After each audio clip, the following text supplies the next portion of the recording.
Да, я не понимал и не понимаю, чтобы наши власти могли, значит, я не с теми воевал, значит, враги не там находятся, где я думал, они, наверное, находятся здесь, среди нас, и надо было смотреть совершенно в другую сторону, и там уже искать врагов и недругов, тех, которые могут за просто так вывести из Абхазии части территории и акватории.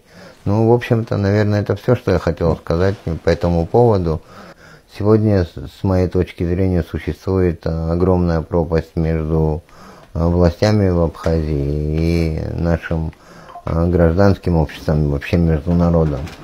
И есть большое недоверие народа, недоверие граждан нашим властям. И как раз-таки вот те визиты, о которых мы говорим, непрозрачности политики нашей власти. Ну, наверное, я могу все предполагать в условиях, где у меня нет никакой информации ни о чем, официальной информации от государственных источников. Мне остается только додумывать самому, самостоятельно.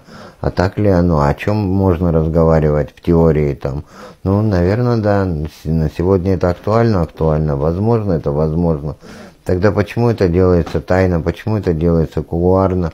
Тогда, наверное, это будет все, как и сейчас на нашей границе происходит. То есть эта калитка как бы приоткрывается, тогда, когда нужно кому-то что-то туда или сюда, что-то проходит, что-то уходит.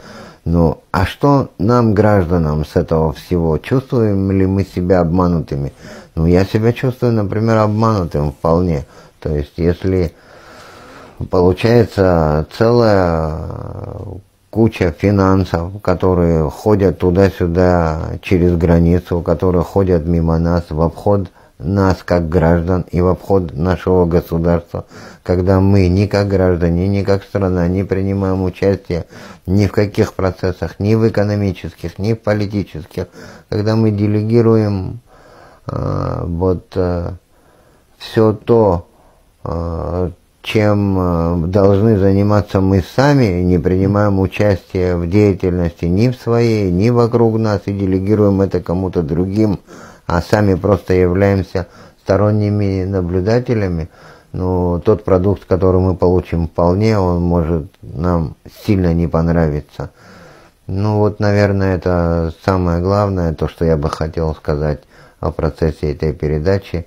Я считаю, что все у нас должно происходить открыто, граждане должны знать, чем занимаются их власти, и максимально принимать участие в управлении страной и знать о том, что нас ждет в завтрашнем дне.